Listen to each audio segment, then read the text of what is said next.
बपी साहब आप फरमाइएगा, ये जो चीफ जस्टिस से मुलाकात है वज़ीर आज़म पाकिस्तान की और अपोजिशन से भी कंसल्टेशन का इरादा है, कौन सी ऐसी चीज़ें करनी चाहिए? आमतौर पर अपोजिशन को बहुत शिकायत होती है कि वर्कर्स उठा ली, आप पीटीआई के बहुत से बंदे हैं जिनके ऊपर आप रोज़ाना शिकायत करते हैं, ज़मानतें नहीं लगती, ज़मानत का केस आता है तो कहीं और चला जाता है, कई कई हफ्ते की तारीख पड़ जाती है। तो कौन सा ऐसा तरीका इख्तियार किया जाए कि इसको सिंप्लीफाई किया जाए, प्रिडिक्टेबल हो तरीकाकार, उसका रूल बेस्ड हो, और किसी के साथ उसमें यह ना किया जाए कि आप शक्ल पहचान के फैसला हो? देखें, जितना जुडिशल एक्टिविज्म पाकिस्तान में इस वक्त नज़र आ रहा है, आईएमएफ का चीफ जस्टिस से मिलना और फिर चीफ जस्टिस का प्राइम मिनिस्टर पाकिस्तान से मिलना, इसमें हमें कोई एतराज़ नहीं, शायद प्रॉब्ली नॉर्म्स होगा बिजनेस का, लेकिन आई एम श्योर कि चीफ जस्टिस पाकिस्तान को ये पता होगा कि पाकिस्तान में इस वक्त हो क्या रहा है। जितनी ह्यूमन राइट्स की वायलेशन पिछले 2 साल में पाकिस्तान में हुई है, और खैर इनको तो अभी आया 3रा या 4था महीना है, लेकिन he is a witness to it. यानी कि आप ये देखिए कि मैं उस दिन मिलने गया एजाज चौधरी साहब को और डॉक्टर यास्मीन राशिद को, हर हफ्ते और बुध वाले दिन वो लोग पेशी के लिए लाए जाते हैं एक डाले में डाके, और उनको फिर वापसी हाजिर लगा के भेज दिया जाता है। कौन से 302 का मुकदमा है दोनों के ऊपर, या बाकी जितने शामुद कुरैशी है या महमूद रशीद है। सो यकीनन चीफ जस्टिस साहब को पता तो है कि पाकिस्तान में हकूक, इंसानी हकूक क्या खिलाफ वर्जी हो रही है। प्रायोरिटीज़ की बात है, IMF से उनकी मुलाकात बहुत अच्छी है, प्राइम मिनिस्टर से मुलाकात, टैक्स रिफॉर्म से भी बात होनी चाहिए, लेकिन आई एम श्योर कि शायद उनकी नज़र पाकिस्तान में ये जो पाकिस्तान, अच्छा ये इंसानी हकूक जो खिलाफ वर्जी है, ये कोई पूरे पाकिस्तान में शायद ना हो रही हो, ये पर्टिकुलर एक जमात के साथ और एक लीडर के साथ हो रही है। आई एम श्योर उनको अंदाज़ा है पड़ा, शायद किसी दिन उन पर करम भी आ जाए, लेकिन जिस तरीके से इस पूरे सिस्टम को रन किया जा रहा है, मलिक साहब मुझे उस पर भी अफसोस होता है। मैं इस चीज़ लिए नहीं कर रहा कि मैं इस वक्त PTI में या अपोजिशन में बैठा हूँ। जिस तरीके से इस्लामाबाद हाई कोर्ट के साथ पिछले हफ्ते किया गया था, he is a witness to that. यानी कि आपने तमाम जजेस को आगे पीछे करके 5 जजेस ट्रांसफ़र किए, एक जज बच गया था गुल हसन औरंगजेब, उनको भी आपने आर्जी तौर पर सुप्रीम कोर्ट के ला के, आपने पंजाब से मुल्तान से एक जज को यहाँ से उठाया जो कि 13वें नंबर था, और इस्लामाबाद में उसको इस्लामाबाद में चीफ जस्टिस लगा दिया। आई एम श्योर वो इसको भी विटनेस कर रहे होंगे कि कैसे तरीके से ये जो पैकिंग की जा रही है। सो इतनी जगह जहां वो टैक्स रिफॉर्म्स पे इतने ज्यादा एक्टिव हैं और प्राइम मिनिस्टर से बात कर रहे हैं, IMF से बात कर रहे हैं, दैट्स परफेक्टली फाइन। अभी एक्टिंग जज लगने के बावजूद chief justice Islamabad high court तैनात हो सकते हैं अगर ये फैसला हो तो, क्योंकि वो इस रेस से भी बाहर नहीं हुए। हाँ, लेकिन उसका मसला है वो नहीं लगाएंगे, ये कभी भी उनको नहीं लगाएंगे। अल्टीमेटली वो he is a man of word, he is a man of honour. वो जिस तरह उनके फैसले बोलते हैं ना, वो खुद नहीं बोलते। जिनको लाया जा रहा है यकीनन उनको ही लाया, सच सरफराज डोगर को वहाँ पे लगाया जाएगा, ये आप लिख लीजिए, कुछ भी हो जाए, क्योंकि जस्टिस गुल हसन का कोई चांस नहीं। अगर इतना आसान होता तो फिर 5 जजेस को बाहर से लाने की जरूरत नहीं थी। Having said that, so IMF से मिलना बहुत ज़रूरी है, प्राइम मिनिस्टर से मिलना ज़रूरी है, लेकिन मेरी एक रिक्वेस्ट है, नजर करम इस पर भी करें कि पाकिस्तान में एक सियासी जमात को बिल्कुल दीवार के साथ लगा के रख दिया गया। अब खान साहब का जो केस चल रहा है, अब तोशा खाना की परसों पेशी थी, नहीं लगा, जज साहब नहीं है, no wants to listen to it. Al Qadri के ऊपर फैसला दे दिया, अभी हमें उसकी जो है ना वो अपील दाखिल हो चुकी है, हमारी ये पेशी कोई नहीं आएगी। जजेस सारे काबिल एहतराम है, इतराज आप करिए अपना सारे एहतराम है बात के ऊपर, लेकिन जजेस के पर्सनल और मलिक साहब ये भी आपको कहता हूं कि आप कम से कम ये देखें कि JCP बैरिस्टर अकील साहब एक सवाल छोड़ रही है। बैरिस्टर अकील साहब, लेट मी फिनिश। मैं आपसे यही गुजारिश कर रहा हूं कि मेरी JCP में सिर्फ just let me finish, chief justice of Pakistan भी बैठते हैं, वो उसके मेंबर हैं, लेट मी फिनिश, बाकी जजेस भी बैठे हैं। आपको मजे की बात बताऊं जी, आप बिल्कुल करें, लेकिन आप इस तरह 9 पंजाब के जजेस की सिलेक्शन, मलिक साहब एक सवाल एक बताता हूं, 9 पंजाब के जजेस की सिलेक्शन होनी थी, पूरे 9 की लिस्ट आई और 9 की लिस्ट के ऊपर जुडिशियल कमीशन ऑफ पाकिस्तान के हर मेंबर ने ठक करके वोट दिया। ए का नाम लिया कि मिस्टर ए को लगाना है, तो सब ने कहा सब लगेंगे, कोई एक मिसकंसेंट नहीं आया, ये कहते हैं ना वोट ऑफ कॉन्फ्लिक्ट, किसी पे नहीं आया, किसी एक रुकन ने कहा कि मैंने लगाना, सब पे एग्री किया। यानी कि इतना एक कंसेंसस प्रोसेस लगाया जा रहा है, सिवाय 2 लोगों के, बैरिस्टर अली जफर और बैरिस्टर गौहर के अलावा, जिन्होंने एतराज अगर किया तो बाकी सब ने सब पे एग्री किया। इतना कंसेंसस प्रोसेस जो लगाया जा रहा है, ये कैसे हो सकता है? ना पीपल्स पार्टी को नून लीग पे एतराज है, ना नून लीग को पीपल्स पार्टी के लोगों पे एतराज है। मलिक साहब, पाकिस्तान बार काउंसिल के इन्हीं एलिवेशंस में, बिकॉज मैं खैर उसमें इन कैमरा होती हैं और वो ओपन टू पब्लिक तो नहीं होती, या मीडिया को जो रिपोर्टिंग होती है, मैंने तो वहाँ पे जो वोट हुई उसमें जो पाकिस्तान बार काउंसिल के मेंबर हैं उन्होंने कुछ एलिवेशंस पे एतराज़ भी किया। ये नहीं है कि आप समझें कि सारी बिल्कुल ये पहले से तयशुदा है या नहीं है।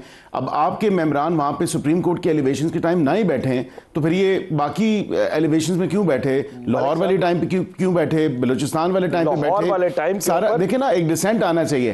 एंड ऑल्सो मंसूर अली शाह ने नहीं, वो बैठ उठे थे, जस्टिस मंसूर अली शाह उठ के चले गए थे, जस्टिस मुनीब अख्तर उठ के गए थे।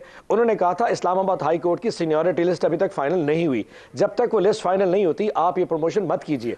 But they didn't list it, फिर बैरिस्टर तो नहीं हुई सर, यही तो यही बात है कि chief justice Islamabad high court की तो वैसे ही राइट थी सर, वहां से उसके अलावा तो कोई और जज नहीं है। सुप्रीम कोर्ट ने उसके ऊपर फैसला करना है, सुप्रीम कोर्ट ने फैसला करना है, exactly, let that get decided. मेरा सिर्फ एक पॉइंट है, हम क्यों अज्यूम कर रहे हैं? मेरा सिर्फ एक पॉइंट है, दिस इज हम साइड पे चलेंगे। मेरा पॉइंट ये है कि चीफ जस्टिस पाकिस्तान को चाहिए कि पाकिस्तान में जुल्म की दास्तान रकम हो रही है, यकीन जानिए इमरान खान और बुशरा बीबी से लेके नीचे पाकिस्तान के वर्कर जो तहरीक इंसाफ का वर्कर है उसको जिस तरह जमानतों में रोला जा रहा है, मतलब ही कैन सी दैट, ये उनको नजर आना चाहिए, इस पे ऑर्डर देना चाहिए, उन्हें कहना चाहिए इस तरह मत करो। जिन लोगों को बार बार घुमाया जा रहा, जिस तरह आजम सवाती को घुमाया गया 6 महीने के लिए, 4 अक्टूबर को अरेस्ट हुए। अब ये भी पूछे 37-38 पेशियां ऐसी थी 190 मिलियन पाउंड केस वाले में, अलकादर ट्रस्ट केस में, जिसमें ये खुद ये तारीखें लेते रहे हैं और खुद ताखीरी हरबे इस्तेमाल करते हैं, उनका हिसाब कौन देगा? आज तो कह रहे हैं कि तोशा खाना में जो है जज साहब को लगाया गया, वो जज साहब का नाम लिए बगैर सर, बप्पी साहब जजों का नाम लिए बगैर, जजों का नाम लिए बगैर, एक मेरा सवाल अधूरा रह गया था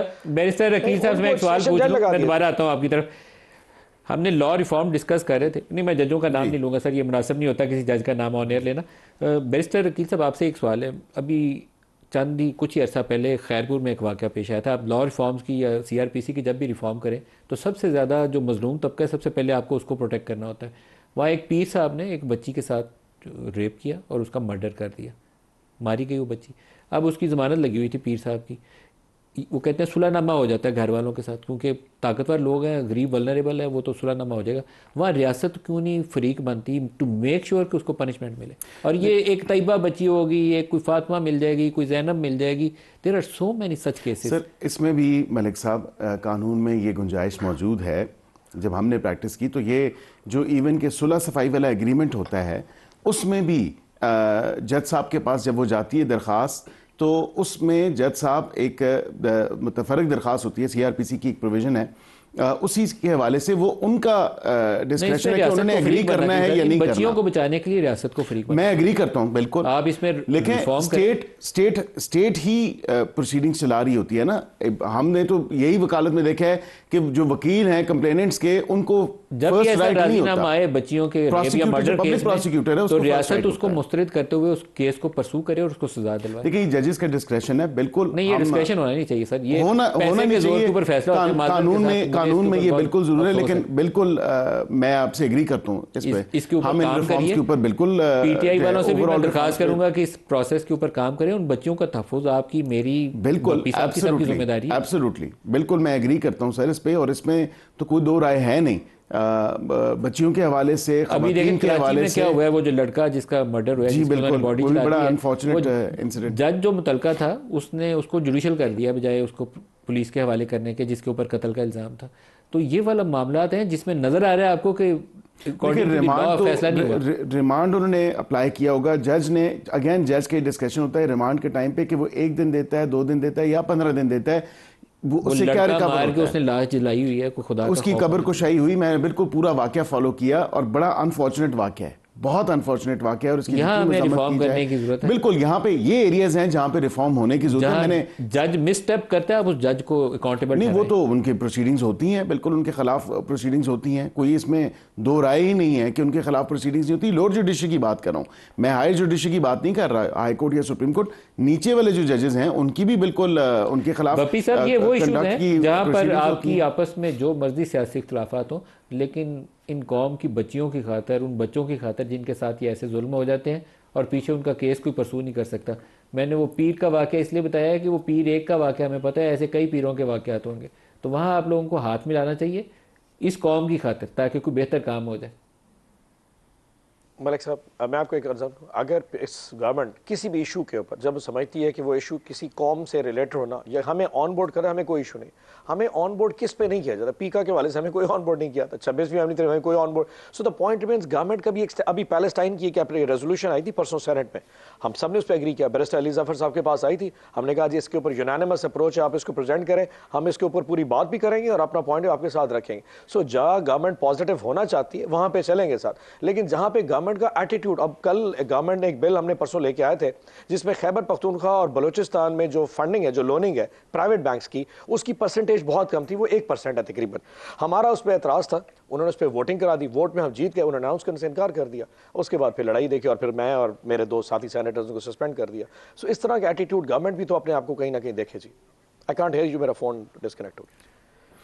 देखें, मैंने मीडिया पे देखा है, ये कोई मामला रिपोर्ट है, सेनेट का मेंबर तो नहीं हूँ, लेकिन मैं मलिक साहब ये ज़रूर कह सकता हूँ कि अगर वाक़तन ऐसा वाक़या तो बड़ी अनफॉर्चुनेट बात है। ये कहते हैं कि हम साथ चलने के लिए तैयार हैं, तो फिर हमने तो मुज़ाकरात की भी बात की, लेकिन मुज़ाकरात से राह फरार किसने इख्तियार की? इन्हीं की पार्टी के लोगों ने, इन्हीं की पार्टी के जितने भी वो मुज़ाकराती कमेटी के लोग थे वो बैठने के लिए तैयार नहीं थे चौथी नशिस्त में, उसके बाद भाग गए। उसके बाद अब कहते हैं कि मुज़ाकरात हम इनसे क्यों करें? अब भी उधर खत लिखने के बजाय मैं इनको यही कहूंगा कि आप दोबारा स्पीकर के पास जाएं। आपकी वो अभी जुनैद अकबर साहब थे हमारे साथ पहले हिस्से में प्रोग्राम के, तो उन्होंने कहा कि उन्हें कहा गया है कि 2 साल मौजूदा हुकूमत को चलने दें, फिर बाकी चीज़ों के काम हो सकता है इस इशू के ऊपर, क्योंकि इमरान खान राज़ी नहीं है तो इसलिए बात आगे नहीं चल रही। मलिक साहब राज़ी तो वो बहुत सारी चीज़ों पे है, अगर राज़ी ना होता तो वो ख़त ना लिखता, और 1 नहीं 2 नहीं 3 खत लिखती हैं उसने। अगर वाक़तन वो यकीन करें कि उसकी हालत पे इन लोगों को तरस नहीं आ रहा, और ये इसकी पार्टी के जितने भी पीटीआई के लोग हैं मलिक साहब, वो उनकी हत्तुल इम्कान कोशिश है कि अगर इमरान खान बाहर आ गया और उससे, क्योंकि अभी फिलवक्त तो सेकेंड ईयर लीडरशिप जो इनकी पार्टी के अपने मामला हैं, खैर हमें इंटरफेयर करने की ज़रूरत नहीं, लेकिन जो लीडरशिप अभी फिलवक्त पार्लियामेंट के अंदर और पार्लियामेंट के बाहर मौजूद है, वो तो ये नहीं चाहते कि इमरान खान बाहर आए। और ये यकीन करें शेर अफजल मरवत भी इन्हीं के पार्टी के लोगों में से वो कह चुका है, और वो क्योंकि वाक़तन उसकी फॉलोइंग है, वो पॉपुलर है, हमारा कॉलीग है, हमारा भाई है, हमारा दोस्त है, वकील भी है, लेकिन उसके बावजूद अगर इमरान खान का ना देखें, जमहूरी जमातें अपने अंदर लीडर पैदा करती हैं और वो ट्रांजिशन एक होती है लीडरशिप की। यहाँ पे तो ये इनका एक ही अलग राब्ते हैं, इमरान खान नहीं है तो फिर पीटीआई नहीं है, इमरान खान है तो पीटीआई है। मतलब मुझे तो ये समझ नहीं आती कि किस तरह की जमहूरी जमात है। दीगर भी पाकिस्तान में जमहूरी जमातें हैं, आप उनको देखें, आप जमात इस्लामी को देखें, आप एमक्यूएम को देखें, आप दीगर हमारी पार्टी को देखें, पीपल्स पार्टी को देखें, ट्रांजिशन तो हुई ना लीडरशिप की।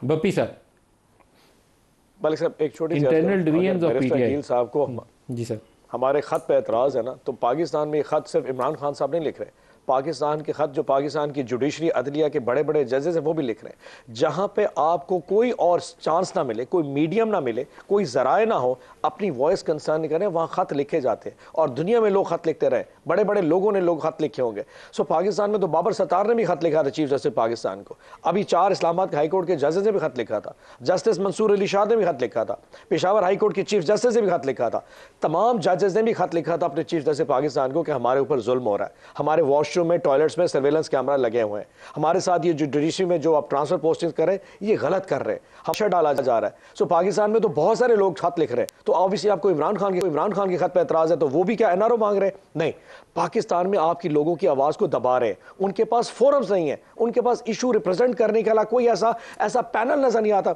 सो इमरान खान साहब जब खत लिखते हैं और वो सपा सलार को बताते हैं कि जनाब मैं समझता हूं कि पाकिस्तान में ये मसला चल रहा है और मैं समझता हूं कि आप एक ताकतवर इदारे के सरबराह हैं, आप इस काबिल हैं, चीजों को ठीक कर सकते हैं, ना पढ़ना चाहे ना समझना चाहे ये उनकी बात, हमारा ऐसा इशू नहीं, लेकिन क्या खत लिखना गलत है? सर वापस बातचीत की मेज पर आएंगे, लास्ट मिनट है, एक लाइन में बता दें, दोबारा बातचीत की मेज पे आएंगे। देखिए, बातचीत के लिए गवर्नमेंट अगर कोई राह हमवार करती है, कॉन्फिडेंस बिल्डिंग मैयज होते हैं, फिर तो है ठीक, लेकिन अगर गवर्नमेंट की ये जो मनमानी जो चल रही है, ये जो सोच है, आप सिर्फ एक बता दो, इद्दत वाले केस की अपील 1 फर लगाने की जरूरत क्या थी? पिछले 2 हफ्ते पहले उसकी इद्दत का केस इस्लामाबाद हाईकोर्ट में लगा दिया था। सो इस तरह अलकादर का फैसला, बुशरा बीबी को गिरफ्तार करना, गवर्नमेंट अपने तई जो मैसेजेस दे रही है, अगर वो इस तरह नेगेटिव है। बस बप्पी साहब और बैरिस्टर जुनैद अकबर साहब तीनों का शुक्रिया, आज के लिए इतना इजाजत दीजिए, अल्लाह हाफिज़।